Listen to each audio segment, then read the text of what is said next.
I still don't know why she said it, or why she had to lean in the way she did, close enough that I felt her breath warm against my cheek. But that came later. Before any of that, there was just the repair shop, the smell of engine oil, and me pretending I knew more about alternators than I actually did. My friend, her brother, had run out to grab something from the convenience store next door. He left me with the unfinished job and a half-open toolbox. I remember wiping my hands on a rag, trying to look busy, when the bay door lifted and she stepped inside. I had seen her before, just glimpses.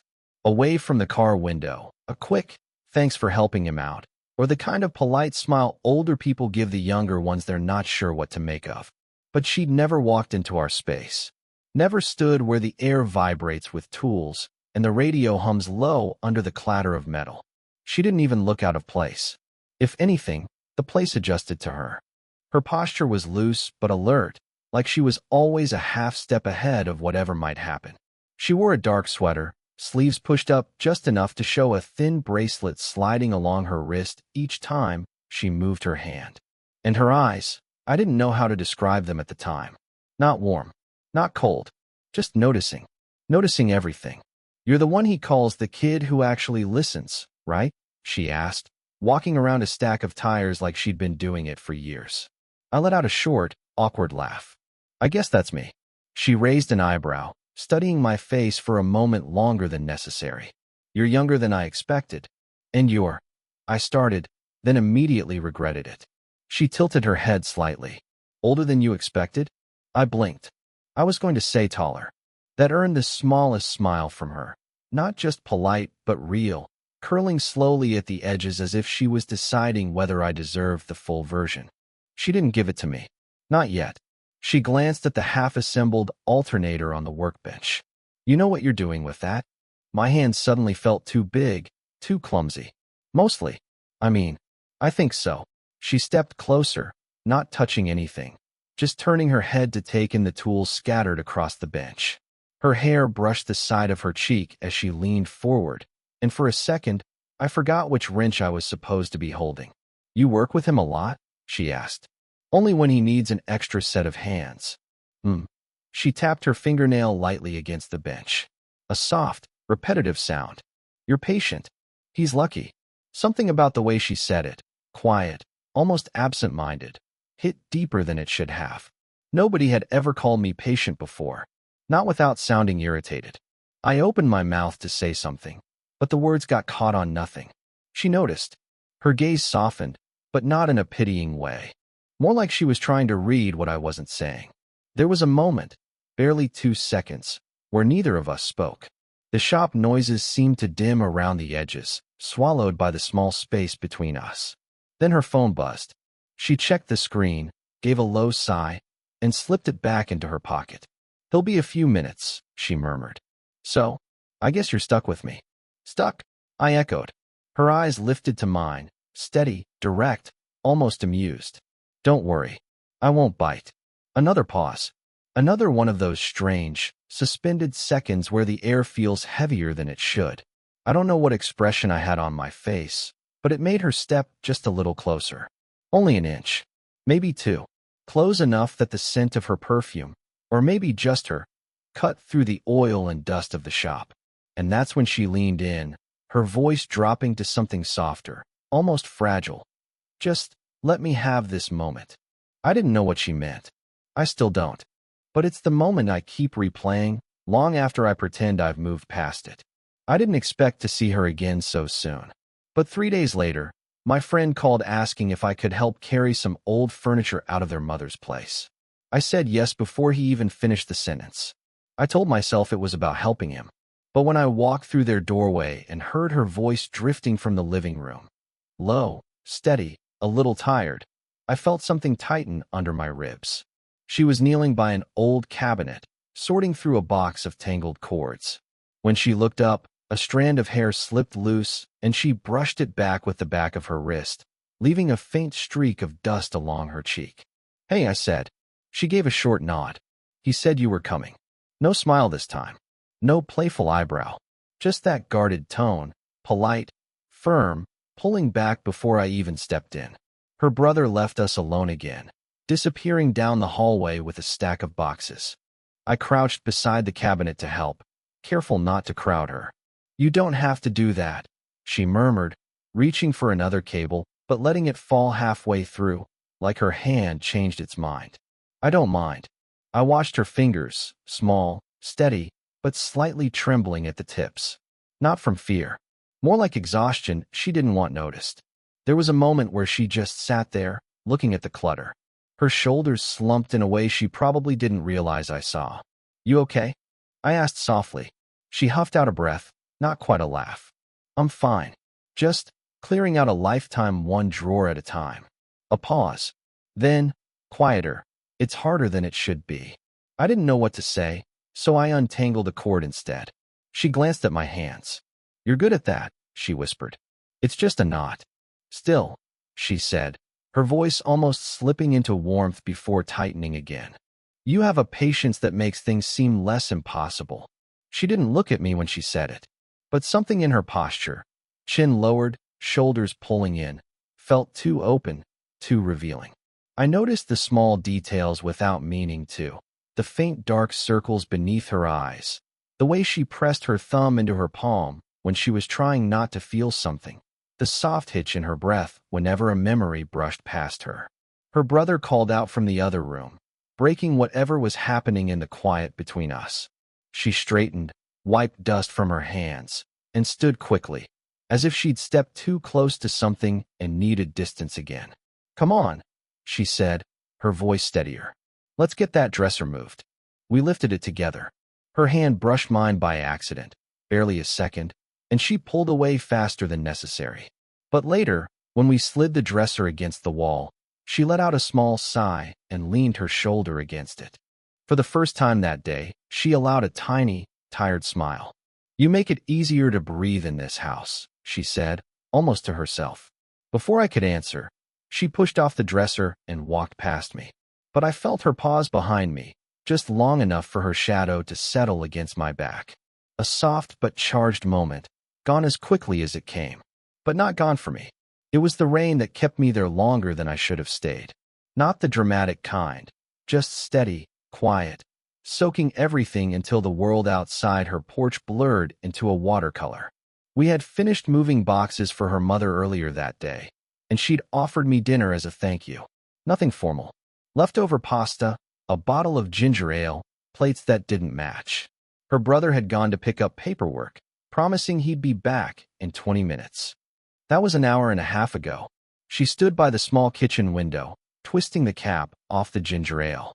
"You can head out any time," she said. "The rain's not that bad." "It's pretty bad," I said, watching how the water streaked down the glass in long, uneven lines. She turned, catching my eyes for a moment. "So you're staying because of the weather?" I hesitated. "It's a good excuse." Her lips parted just slightly, thinking, maybe weighing something, but she looked away before I could read it. We ate quietly, not uncomfortably, just carefully. She asked about school. I asked about her work. She skimmed around her answers, giving just enough to be polite, but not enough to open any doors. But then her phone buzzed. The vibration rattled against the countertop. She glanced at the screen and exhaled sharply through her nose. "Sorry," she muttered. "Everything okay?" She lifted the phone, then set it back down face down. "It's just someone I don't owe a response to." The way she said someone made the hair on my arms rise. Not fear, just the sudden awareness that she had a life. Real, complicated, messy, and I was standing close enough to feel the edges of it. She stepped toward the sink, bracing her palms against the counter. Her shoulders curved inward, only for a second. "You ever have something end," she said slowly, "and then months later, it still tries to climb back into your life?" I swallowed. "Yeah.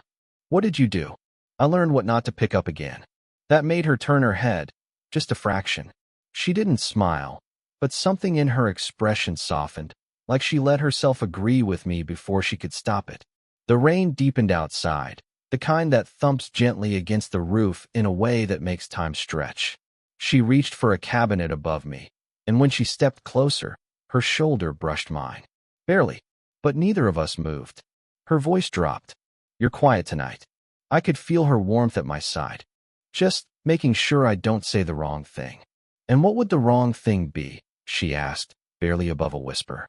I opened my mouth. Then the front door handle rattled. We both jerked back, the spell snapping like a thin thread pulled too tight. Her brother's voice called from outside, muffled by the rain.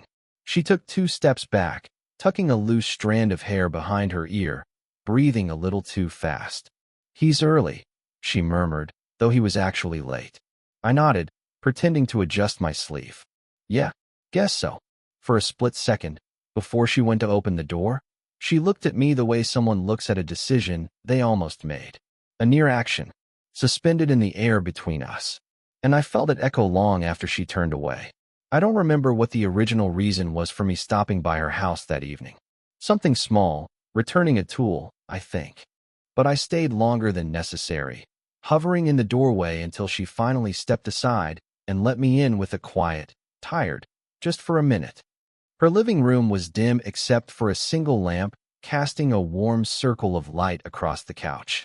She'd been sitting there with a book open on her lap, though I could tell she hadn't been reading it. The page was too clean, her eyes too distant. You okay? I asked before I could stop myself. She closed the book without marking the page. I'm thinking. About what? That's the problem, she replied, rubbing her temple. Too many things. None of them helpful. We didn't sit close, but the distance between us was the kind that pretends to be large when it's actually barely holding back heat. She leaned against the armrest. I stayed perched on the edge of the opposite cushion.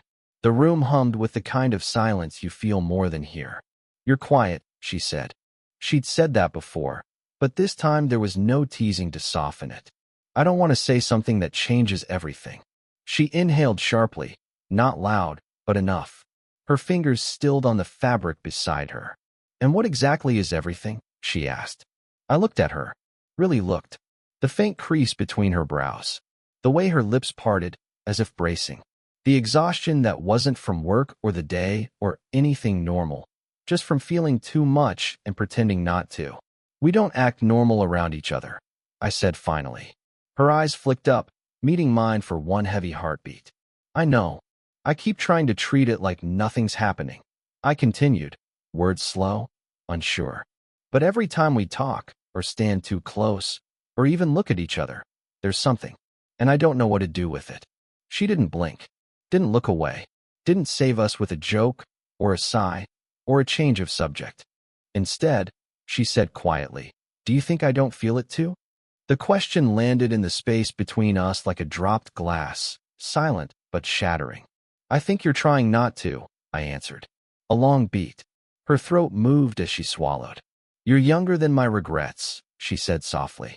And still, you see parts of me no one else has noticed in years. That terrifies me more than you know. I didn't move. If I did, I was afraid everything would break open. She leaned forward slightly, elbows on her knees, hands clasped loosely. Not reaching for me, just stopping herself from doing so. What are we doing? She whispered, not looking at me now, but at the floor between us. Because I can't pretend this is nothing. Not anymore. The lamplight warmed the side of her face, catching the tension in her jaw, the conflict tightening her shoulders.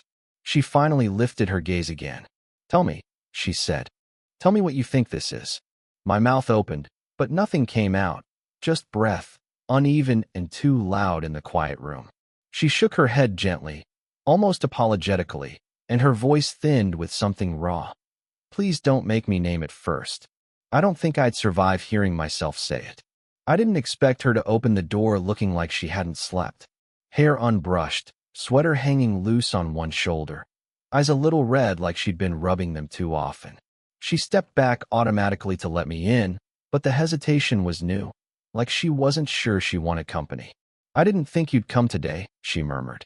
You texted, I reminded her gently. Just, can you stop by? I figured that meant something. She gave a small, tired sound that wasn't quite agreement or disagreement. The living room was dim again, but this time not intentionally, just curtains half drawn, lights off, the quiet a little too thick. She walked straight to the coffee table and picked up her phone. I wasn't going to show you this, she said, thumb hovering over the screen. but I don't want to keep pretending anymore. I sat down slowly. Show me what? She pressed play. A voicemail. A man's voice, low and strained, filled the quiet room. He was talking too fast, tripping over his own words. I shouldn't have called. Damn it, I know I shouldn't, but I miss you. I walked past that old place, and I kept thinking we could have. A sharp exhale. Silence. Then softer. You don't owe me anything. I'm sorry I didn't choose you when it mattered. The message ended. She didn't look at me. She didn't look anywhere. She kept the phone in her hand, like she wasn't sure whether to throw it or hide it. I thought I deleted all of those, she whispered. He left versions of that message for months. All different, all the same. My throat tightened. I didn't know you were dealing with that. You weren't supposed to. She laughed quietly, bitterly. I don't want you thinking I'm waiting for someone to come back. I'm not. Then why keep the voicemail? She finally sat across from me, clasping her hands in her lap. It helps to remember, she said slowly, that people don't always choose the things that break them. Sometimes they just let it happen. She inhaled shakily. And sometimes they leave pieces of themselves behind in everyone they walk away from. I let the silence sit, not rushing her. She lifted her gaze, and for the first time, I saw something I had never been invited to see before. Not strength, not composure, but a near surrender. He said I was the safest place he ever ruined, she said, voice close to cracking. And I believed him. That's the worst part. I leaned forward, elbows on my knees. You're not a place someone ruins. She blinked hard, looking down, then back at me as if the effort cost her something. You remind me of the person I was before him, she admitted quietly. Before all of this. And it scares me because I don't know if that's fair to you. Why wouldn't it be? Because you don't know the weight of being someone's second chance, she said. And the vulnerability in that single sentence felt like a room shifting on its foundation. There was no dramatic music, no tears, no sweeping gesture. Just her, finally letting a crack show. Just me, feeling the shift deep enough that I couldn't breathe right. And in the softest voice I'd heard from her yet, she added, I'm terrified you'll make me believe in something again. I didn't go there to have a conversation that would change anything. At least, that's what I told myself while walking up her driveway, hands shoved in my jacket pockets, breath fogging lightly in the cold air. She opened the door before I knocked, like she'd been standing on the other side, listening for footsteps. Hey, she said. The word was thin but steady. Not tired, not guarded, just real. I stepped inside, and for once, she didn't move away. She stood close enough that the warmth between us felt intentional. I've been thinking about what I said, she murmured, folding her arms as if holding herself together. Me too. She let out a small, shaky laugh. Of course you have. You actually think before you act. That's not always true. Her eyes drifted downward. Maybe not, but it feels true with me. We didn't sit. We didn't go to the living room. We just stood in the soft hallway light, shadows overlapping on the floor like they'd already made up their minds. I don't know what happens next, she said, the words quiet, but honest in a way that left no space for pretending. Neither do I, she swallowed, looking up at me slowly, like she expected something difficult and was ready to take it. I'm not asking you to fix me, she said. I don't want you walking into this thinking I'm some broken thing that needs saving. I don't think that, I replied immediately. Her lips parted, surprised, relieved, something in between. Then what do you think? I hesitated, not because I didn't know, but because I'd never said it out loud. I think, I said carefully, that whatever this is, it's not one-sided. She blinked, and something inside her loosened, shoulders dropping, breath softening, eyes warming with a fragile kind of acceptance. I haven't let myself say that, she admitted. She stopped, searching for the right word. Too unexpected. I could say the same. A long silence stretched, not tense anymore, just full, like the room wasn't big enough to hold everything between us. She stepped closer. Barely a movement, but the air shifted with her. I'm scared, she whispered. Me too. That earned me a faint smile, small, real, tired in the most human way. She reached out, then paused an inch from my hand. Not dramatic, not trembling, just waiting. I turned my palm upward, letting her fingertips rest there. A light touch, almost weightless. But the effect was anything but. It wasn't a declaration. It wasn't a promise. It was the permission we had both been circling for weeks. She exhaled, the kind of breath someone takes when they finally stop fighting themselves. "Can we just sit?" she asked. So we did. On the edge of the couch, shoulders barely touching, hands still loosely linked. No urgency, no grand gesture. Just the quiet gravity pulling us into the same space. After a long moment, she leaned her head gently against my shoulder. Not asking, not apologizing, just choosing. My heartbeat steadied instead of racing. She closed her eyes and said, almost inaudibly, "Let's not run from this anymore." And that was enough. More than enough. Looking back now, I can see it clearly in a way I couldn't while living through it.